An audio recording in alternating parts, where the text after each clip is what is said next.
네, 안녕하십니까. 한국직업능력개발원 인적자원개발위원회 센터장 나동만입니다. 네, 오늘 개원기념 세미나에서 이 첫 번째 주제를 발표하게 돼서 영광으로 생각하고요.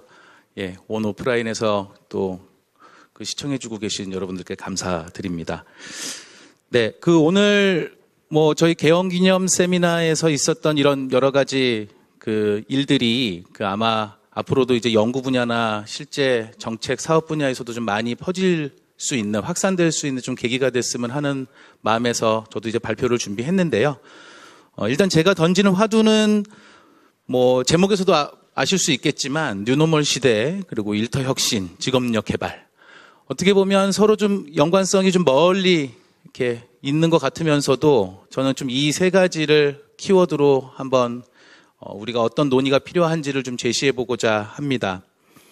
일단 포스트 코로나와 뉴노멀 시대에 대한 사회적 관심과 다양한 논의들이 있죠. 아마 여러분들께서도 많이 이제 접해 보셨을 텐데요. 저는 이 부분에 대해서 경제와 일자리 문제하고 좀 연결을 해 봐야 된다고 생각을 합니다. 아마 사회 정책적으로도 이런 부분이 가장 많이 고민이 될 수도 있습니다. 그러면 이런 시대에 경제와 일자리 문제, 과연 어디서 해법을 찾아야 할까 고민을 하다 보면 일터에서의 생산성에 주목을 하게 됩니다. 이렇게 우리가 이제 새로운 방식으로 일하는 것을 경험하고 있는 이 시기에 일터에서의 생산성은 과연 어떻게 변할까 많은 관심이 가지 않을 수 없습니다. 그래서 이런 생산성 향상에 대해서 또 열쇠를 찾다 보면 결국에 이제 저는 이 오늘 주제 발표를 통해서 이 뉴노멀 시대의 생산성 향상이라는 것은 시대적인 과제이기도 하면서 직업능력 개발을 통한 일터 혁신이 그 열쇠일 수 있다. 이런 부분들을 오늘 발표를 통해서 여러분들과 한번 얘기를 해보고자 합니다. 네, 일단은 우리가 지금도 너무너무 많은 이제 새로운 경험들을 하고 있는 것 중에 하나가 이 팬데믹 현상들이 우리의 일상생활을 어떻게 바꿔나가는지, 그리고 일상을 넘어서 일터에서의 우리 일하는 방식까지도 큰 변화를 촉발하고 있습니다. 어떻게 보면 오랫동안 사회를 지배해온 여러 가치관과 게임의 법칙들이 더 이상은 최선이 아니고 낡은 것이 돼 가고 있는 것이죠. 이런 표준이 낡아서 시대적으로 사라져 갈 때 우리가 어떻게 새로운 표준으로 자연스럽게 이동하고 적응하는가. 이것이 어떻게 보면 우리가 지금 이제 굉장히 중요한 가치로 생각하는 생존 문제하고 이제 직결이 된다고 봅니다. 올드노멀하고 뉴노멀의 가치를 나름대로 제가 이제 한번 정리를 해보면 성장을 굉장히 중요시했고, 경쟁의 또 그런 성장을 위해서 또 경쟁이 필요했고, 그리고 결과가 중시되던 어떤 사회 체제였습니다.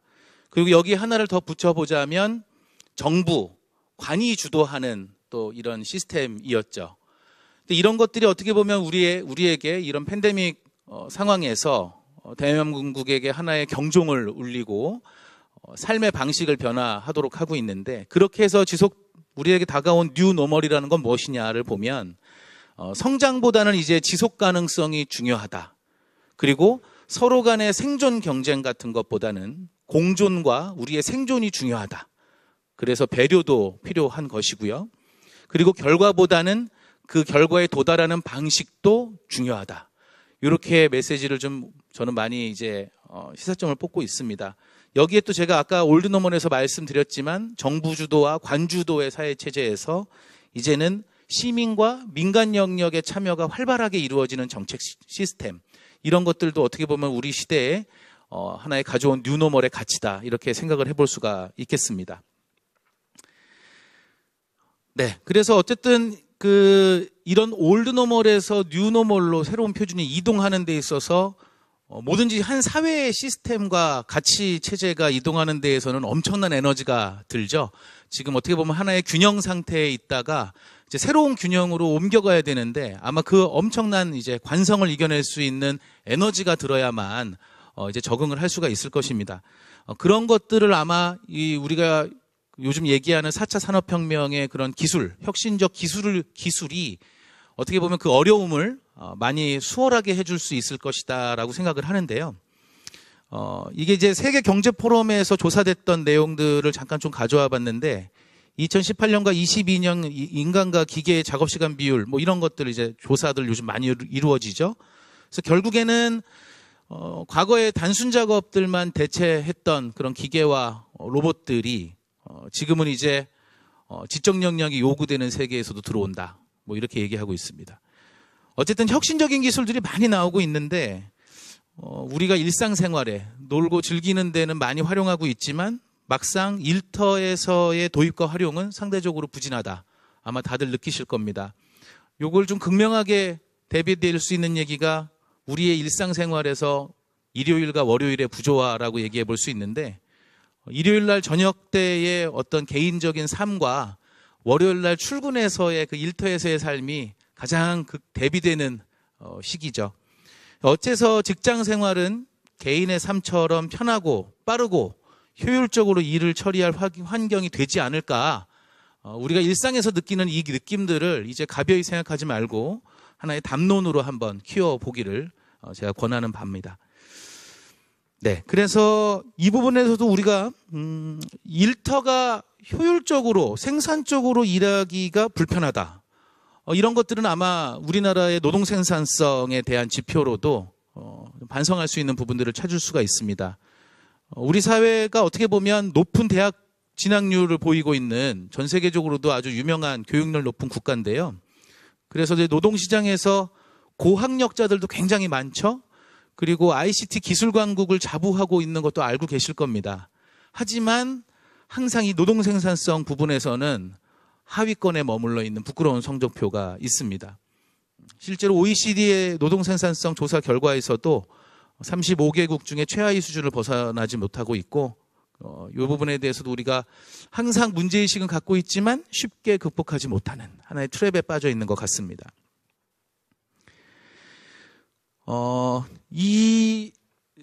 우리가 업무 일터에서 불편하고 생산성을 높이지 못하는 부분들은 다들 느끼고 계실 겁니다. 물론 개인이 혼자 일하는 것보다 2명, 3명 그 이상의 그룹을 이뤄서 이제 협업하는 게 훨씬 더 힘들긴 한데 그거 이상으로 일하기가 비효율적인 부분 왜일까 좀 생각을 해보면 실제로 그 생산성을 비약적으로 향상시킬 수 있는 업무 방식들과 기술들은 우리 주변에서도 많이 보입니다. 근데 이런 것들이 실제로 일터에 도입되는 속도가 굉장히 느리고 대부분 우리 어떻게 일할까? 일을 할 때 어떤 기술들을 활용할까라는 이런 논의에 대체적으로 생산성을 중심으로 한 의사결정들은 잘 안 일어나는 게 우리 일터의 현실입니다. OECD에서 이제 가장 최근에 나왔던 2020년 8월 달에 있는 경제 서베이 분석 보고서를 한번 보면 이 부분이 좀 더 잘 보이는데요. 그래프에서도 보실 수 있겠지만 서비스 분야의 생산성이 저조하다라는 게 이제 OECD의 지적입니다. 서비스 분야라고 하면 ICT 서비스 분야라고 하면 우리가 생각하는 클라우드 서비스, 플랫폼, 협력 툴, 등등등 이런 것들이 이제 ICT 서비스고 비즈니스 서비스인데요. 여기서도 보시면 아시다시피 ICT 인프라는 세계 최고 수준임을 전 세계가 인정하지만 그 기술을 활용하는 ICT 기술의 활용도는 굉장히 낮고 그것을 서비스하는 산업은 한국 기업이 별로 없고요. 대부분 외국 기업들의 판입니다. 이유가 뭘까요? 왜 이렇게 많은 것들을 인프라를 갖추고 있으면서도 정작 우리나라 기업들은 이 서비스를 이용하지 않는 걸까? 문제가 있다고 봅니다. 한국의 노동 생산성에 대해서 제가 주목하고 있는 부분은 경영학적인 측면에서 디커플링이라는 개념을 좀 제가 보고서 이제 이런 부분들이 적용될 수 있다 생각했는데 많은 기업들이 노동 생산성을 위해서 당신 기업들이 뭘 하고 있습니까? 라고 할 때 자신 있게 많이 얘기합니다. 수평적인 조직 구조에 근무도 유연화했고 우린 인파워먼트 제도도 있으면서 교육도 많이 시킵니다 하죠.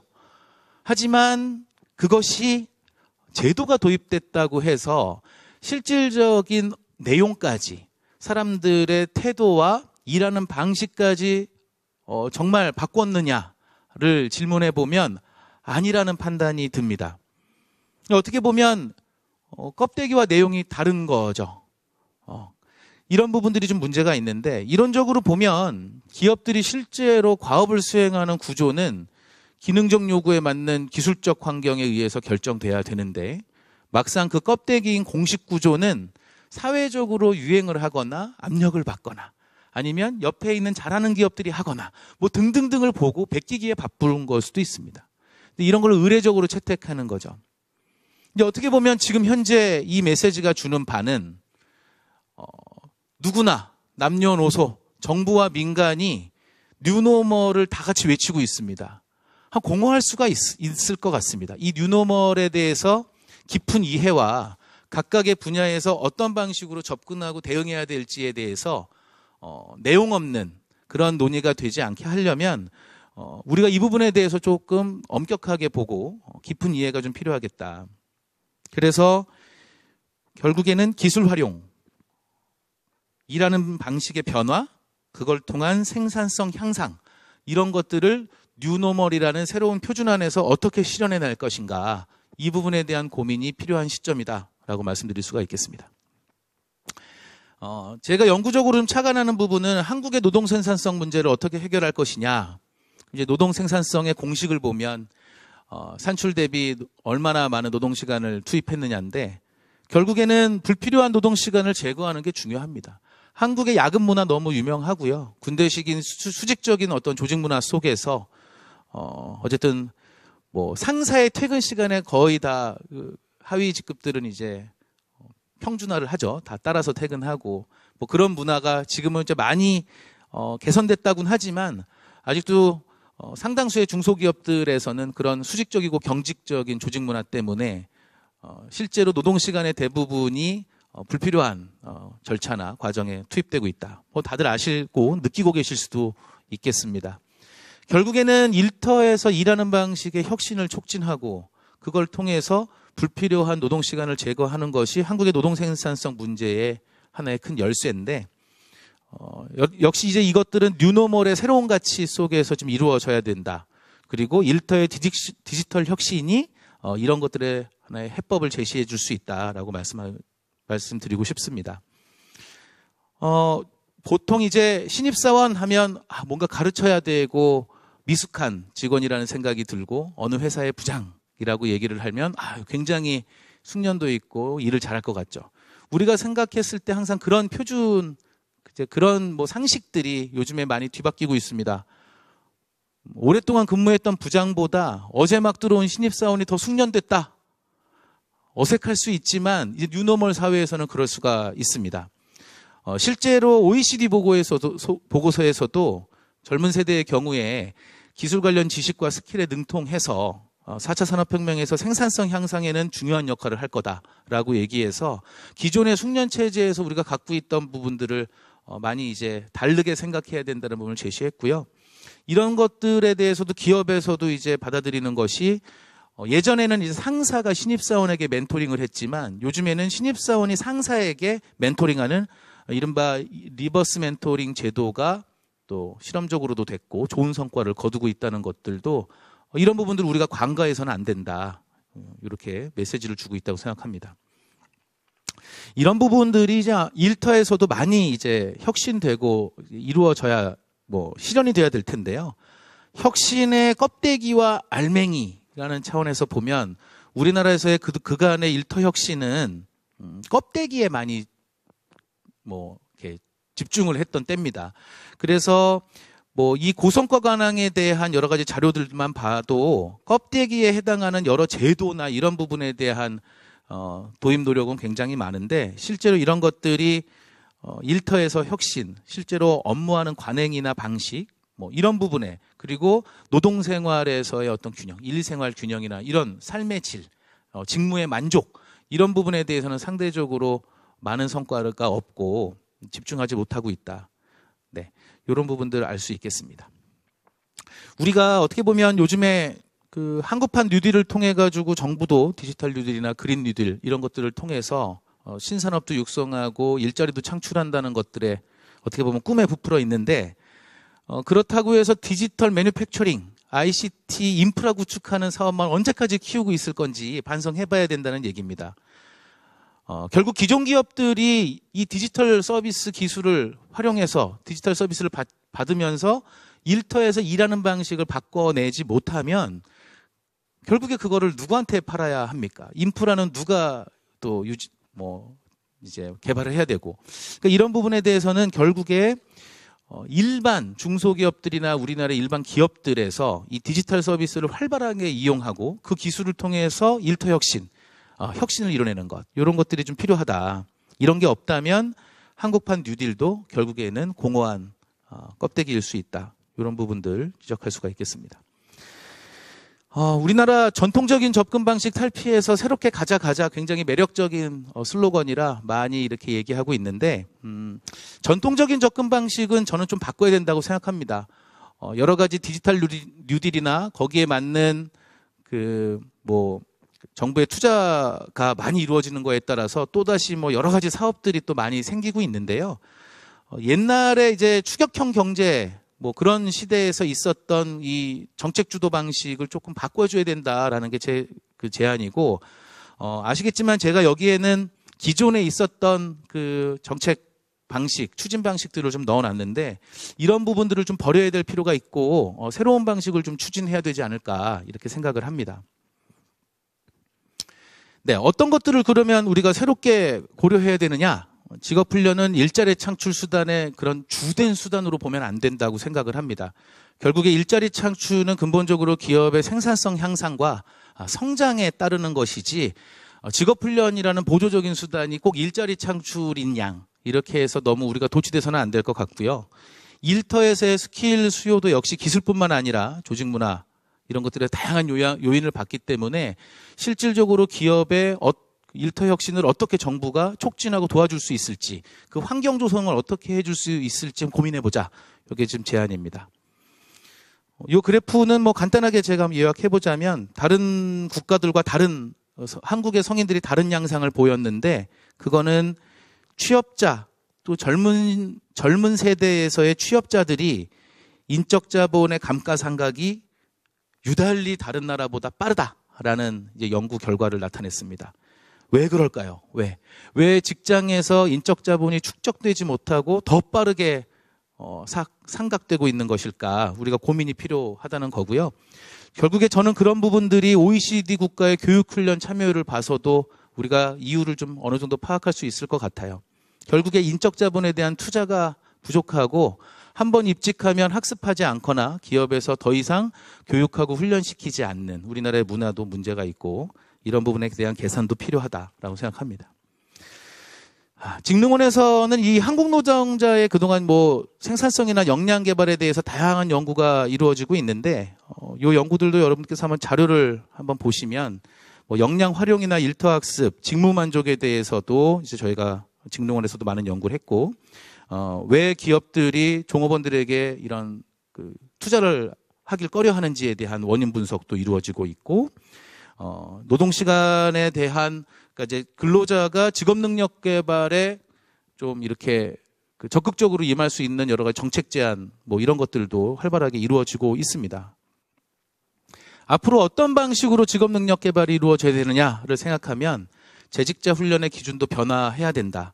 기존에 어떤 일을 할 수 있게 만드는 그런 기술들에 대한 전달에서 이런 자동화, 디지털 세상을 대비할 수 있는 그런 영역으로 좀 직업훈련의 컨텐츠들도 많이 좀 개선이 돼야 될 것 같고요. 기존의 개인 대상 훈련보다는 디지털 혁신을 위한 전사적 교육훈련, 결국에는 개인이 혼자 바꿀 수 없는 것들을 그 조직원 모두가 디지털에 관심을 가지고 참여할 수 있도록 만들어주는 새로운 방식의 훈련 접근, 이런 것들도 우리가 많이 좀 해야 된다. 네, 마무리를 하자면 일터 혁신을 위해서 재직자 훈련이 활성화돼야 된다는 좀 제안을 드립니다. 취업률 성과를 위한 인력 양성보다는 일터 혁신을 위한 재직자 훈련 투자가 효과적일 수 있다는 것 우리가 알아야 되고 여러 가지 이제 중소기업 노동자의 훈련 사각지대 해소를 위해서 이런 개인 훈련에 대한 지원 확대도 우리가 좀 해봐야 된다. 이런 부분들 할 수 있겠고 뉴노멀 시대에 부합하는 정책 접근과 성과 관리 해봅시다. 이런 것들 자료를 통해서 확인해 보시겠습니다. 네, 마지막으로 이제 개원기념 세미나인 만큼 우리 직능원에서 앞으로 향후 어떤 도전을 해야 되는지를 간략하게 좀 제안드리면 대전환의 시기에 새로운 표준에 대한 이해를 높이고 적절한 대응 방식을 제시하는 활발한 연구가 필요할 거라고 생각합니다. 그래서 이런 이 새로운 그 시대에서 정책 역량에서도 정부 주도의 체계보다는 민간의 참여가 중심인 그런 체계가 요구되고 있는데 이런 부분에 대해서는 지금 현재 지역과 산업의 인적자원개발위원회가 현재 운영되고 있는데 이러한 여러 거버넌스 체제를 활용해서 시대에 부합하는 정책들을 추진할 수 있는 그런 노력들도 좀 필요하다. 그래서 이런 부분에 대해서도 국제기관의 연구가 좀 활성화됐으면 좋겠다라고 제안드립니다. 네, 감사합니다. 네, 발표 감사합니다.